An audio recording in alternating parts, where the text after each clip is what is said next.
राधे राधे भक्तों, आज हम सुनेंगे सूरज रोट और सूरज जी के डोरे की कहानी। एक माँ बेटी थी, दोनों सूरज जी का व्रत करती थी। एक बार सूरज जी के व्रत के दिन माँ पानी भरने गई तो बेटी को 2 रोट बनाने की कहकर चली गई। एक बड़ा रोट माँ का, छोटा बेटी का, क्योंकि इस व्रत को रोट पूरा खाना चाहिए, इसलिए जितना खा सकते हैं उतना ही बड़ा रोट बनाना चाहिए। उसमें से झूठा नहीं छोड़ते, एक ही खाते हैं, बिना नमक मिलाए रोट बनाते हैं, यानी अलूना। लड़की माँ का रोट बना रही थी कि सूरज जी एक साधु बाबा के वेश में भिक्षा मांगने आ गए। लड़की ने कहा, यह रोटा तो माँ का है, बाबा बैठो, अभी मेरा रोट बनेगा तब ले लेना। बाबा ने कहा, देना हो तो दो, नहीं तो मैं तो जा रहा हूँ। लड़की ने माँ की रोटी में से टुकड़ा तोड़कर दे दिया। माँ आई तो रोटी टूटी देखकर बहुत नाराज हुई और बोली, धिये बाई धिये दे, रोटा मावली कोर दे, म्हारो दे पण सारो दे। इसका मतलब, हे लड़की, मेरी रोटी का टुकड़ा दे, मेरी रोटी दे पर साबुत दे।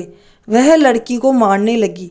लड़की मार से बचने के लिए जंगल में चली गई और एक बड़ के पेड़ में चढ़कर जान बचाई। सूरज भगवान ने सोचा, लड़की को अपने कारण घर से निकलना पड़ा, इसलिए इसकी रक्षा करनी चाहिए, अपने को ही करनी चाहिए। सूरज जी भगवान रोज चूरमे का एक लड्डू और एक रोटा पानी भेज देते। लड़की मज़े से खा पी की लेती और उस पेड़ में बैठी रहती। एक दिन एक राजा शिकार खेलता हुआ उधर से निकला। थकान के कारण राजा पेड़ के नीचे लेटकर विश्राम करने लगा। उसने नाई से कहा, नाई, कहीं से एक चल्लू पानी मिल जाए तो मेरे प्राण बच जाए, प्यास से जान निकली जा रही है। उसी पेड़ के ऊपर ब्राह्मण की लड़की भी बैठी हुई थी। उसने लोटे में से एक चल्लू पानी डाल दिया। राजा ने कहा, नाई, आधी जान तो बच गई, एक चल्लू पानी की और मिल जाए तो आधी जान और बच जाए। लड़की ने एक चल्लू पानी फिर डाल दिया। राजा ने कहा, नाई, तू ऊपर चढ़कर जाकर देख, अवश्य कोई ना कोई है, कहीं कहीं पानी कैसे आ रहा है। नाई ऊपर चढ़ा तो उसे वह लड़की मिली। लड़की ने कहा, नाई, तू लड्डू खा जा, पानी पी जा, पर नीचे जाकर राजा से कुछ मत कहना कि ऊपर कोई नहीं है, यही कहना, क्योंकि राजा मुझसे न जाने कैसा व्यवहार करें। नाई भूख प्यास से बेहाल था। उसने झट से लड्डू खाया, पानी पिया और नीचे जाकर कह दिया कि ऊपर कोई नहीं है। राजा ने कहा, नाई, तू ऊपर गया था तब कुमलाया हुआ था और ऊपर से आया है तो तरोताज़ा दिख रहा है। नहाया हुआ सा, खाया हुआ सा मनुष्य छिपता नहीं है। मैं खुद ऊपर जाकर देखता हूँ। राजा ऊपर चढ़ गया तो उसने देखा कि एक सुंदर सी लड़की बैठी है। राजा ने उसे नीचे उतारा और अपने राज्य ले जाकर उससे शादी कर ली। साल भर के अंदर ही उसके एक सुंदर सा लड़का भी हो गया।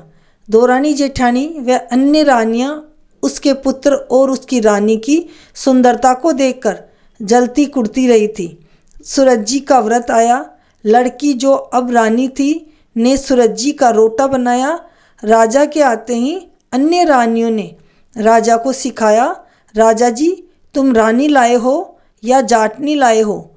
जाटों जैसा रोट बनाया है, आप खाओगे तो आपका पेट दुखेगा और रानी खाएगी तो कुंवर का पेट दुखेगा।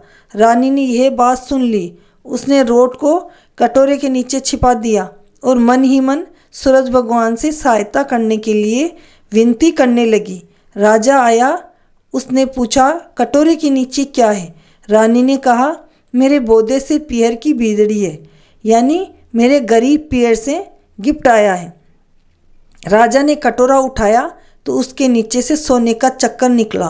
राजा ने कहा, बोदे से पियर वाले ऐसी बीदड़ी बेचते हैं क्या?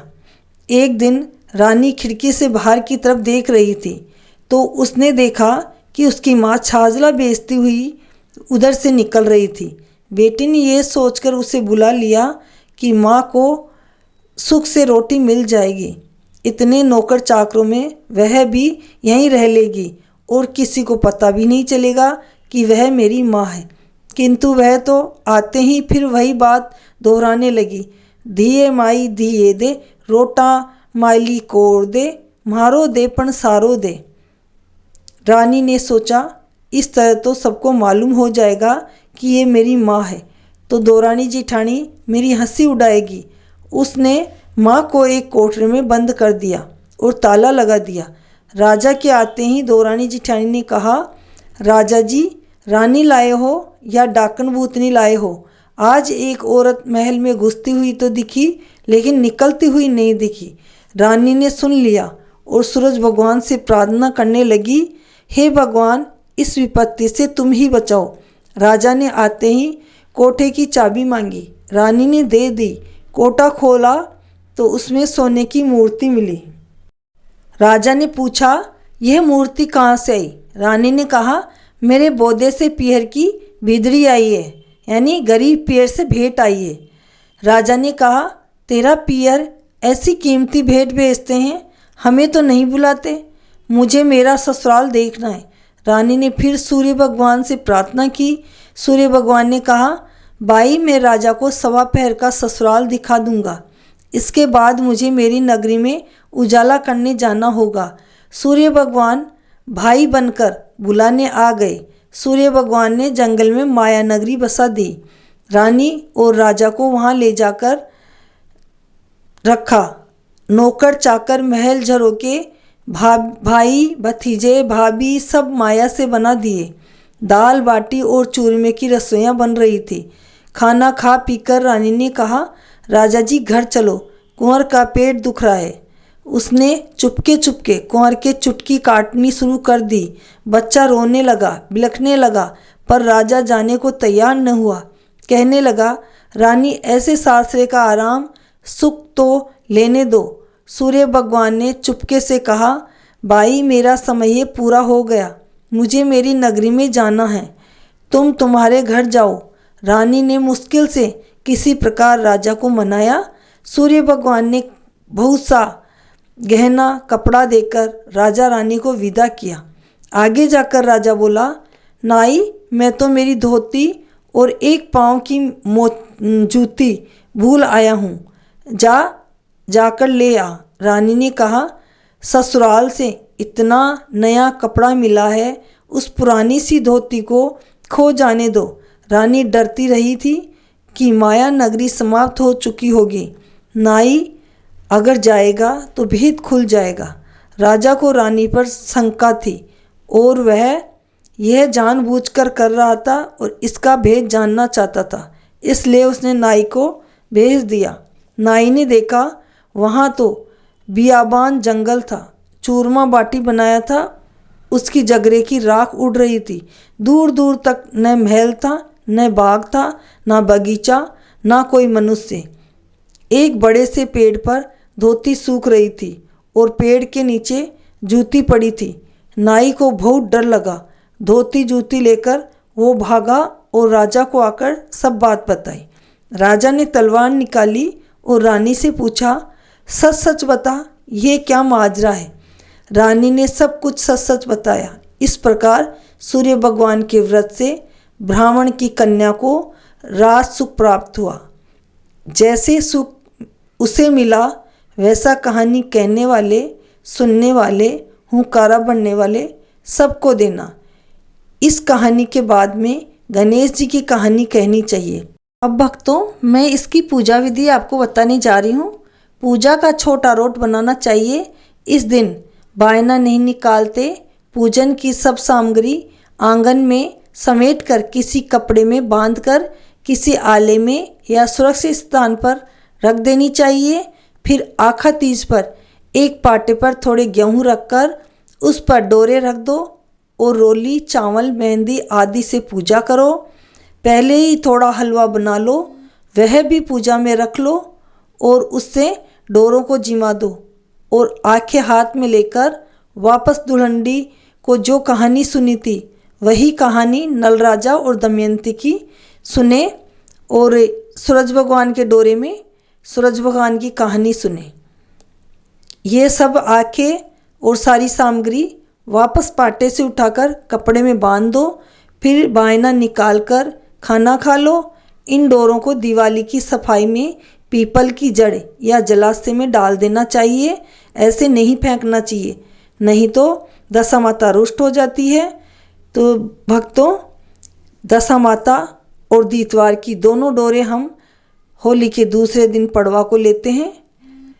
अब इसके उद्यापन विधि बताती हूँ। सूरज जी का उद्यापन इतवार को ही होता है। होली के बाद और गणगौर से पहले किसी इतवार को यह उद्यापन करना चाहिए। पहले दिन मेहंदी लगा लो। उद्यापन के दिन सिर नहा धोकर इस दिन मोयन और अजवाइन डालकर, नमक नहीं डालें, 2 रोट बनावें। एक पूजा का छोटा रोट बनाना चाहिए। किनारे गूंथ कर, बीच में भी गूंथ कर डिजाइन कुछ भी बना ले, जैसे किनारे के कंगूरों बना दे और बीच में भी वैसी ही कंगूरों की लाइन बना दे, कुछ भी बना दो। अंगूठे के निकल जाने जितना छेद कर दो। किसी शीशी के ढक्कन को रखकर दबा देने से बन जाएगा। कोई भी रोट बनाते समय टूटना नहीं चाहिए, इसका ध्यान रखें। दूसरा रोट खुद को खाना है, वह इतना बड़ा बनाओ जितना आप खा सको, क्योंकि ये जूठा नहीं छोड़ते और ना ही और दूसरी रोटी लेते हैं। हाँ, हलवा, मिठाई या घेवर आदि ले सकते हैं। एक छोटी थाली में रोली, चावल, लच्छा, मेहंदी, घेवर का टुकड़ा और जल का लोटा रख लो। पूजा का रोट भी रख लो। रोट नहीं बनाओ तो एक घेवर रख लो। एक थाली में 8 घेवर व 8 प्लेट रख लो। एक अलग तस्तरी में 1 घेवर व 1 नारियल रख लो। अब आंगन में थोड़ा पीली मिट्टी और गोबर मिलाकर, या नहीं मिले तो गमले की मिट्टी घोलकर 8 घर का चौका लगा लो। 8 घर मीन्स 8 कोणे बना लो चौके के। फिर उस पर पूजन की सब सामग्री व होली पर लिया जो सूरज जी का रोली से रंगा 8 तार का डोरा रख दो। फिर इस डोरे की पूजा करो। घेवर के टुकड़े से जीमा दो। रोट नहीं तोड़ना चाहिए। फिर उन्हीं होली वाले जो में से आंखें हाथ में लेकर सूरज जी व गणेश जी की कहानी कहनी चाहिए। फिर घेवरों पर 7 बार हाथ फेर कर ढोक दे देनी चाहिए। कथा सुनने के बाद सूरज जी को रोली का छींटा देवे, घेवर से जीवावे। फिर डोरा हाथ में लेकर बाएं हाथ से घेवर या रोट पूजा वाला लेकर उसमें से सूरज जी को देखें और डोरा दाएं हाथ में लेकर सूरज जी को अर्घ देवें। जल कोई दूसरा छोड़ता जावे। व्रत वाली बोले, सूरज जी दिखा दिखा वैसे ही टूटिया। 7 बार इस प्रकार कहें। कथा सुनते हुए आंखें भी हाथ में ही रखें और फिर अर्घ इस प्रकार देना चाहिए। बाएं हाथ में घेवर या रोट लेकर उसके छेद में से सूरज जी को देखते जावें और दाएं हाथ में से पहले जल का छींटा फिर रोली का छींटा देवे। चावल के दाने ऊपर फेंक देवे। फिर इस प्रकार घेवर या रोट और हलवे से जीमा देवे।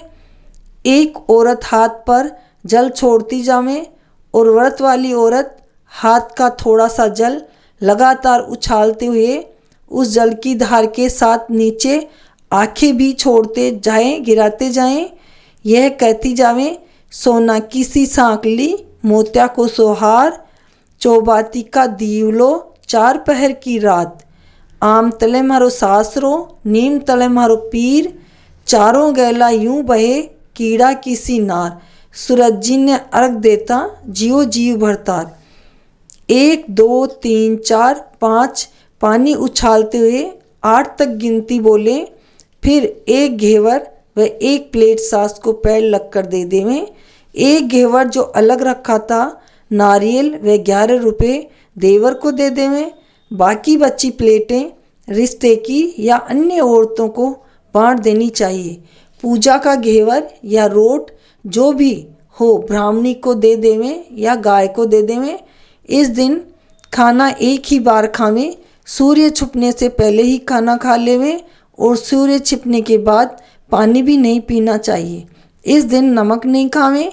सूरज जी का उद्यापन अवश्य करना चाहिए, कहा जाता है घनघोर का उद्यापन करना हो तो पहले सूरज जी का उद्यापन करना चाहिए। घनघोर का उद्यापन करना ही पड़ता है। कोई जीते जी कर देता है, कोई मृत्यु के बाद करते हैं, लेकिन करना जरूरी होता है, नहीं तो घनघोर दूसरे लोक में पानी भी नहीं पीने देती। तो भक्तों, ये थी सूरज जी की कहानी, पूजा विधि, उद्यापन विधि, ये सब मैंने आपको बता दी है। अगर आपको ये कथा पसंद आई हो तो चैनल को सब्सक्राइब करें, लाइक करें, शेयर करें। राधे राधे।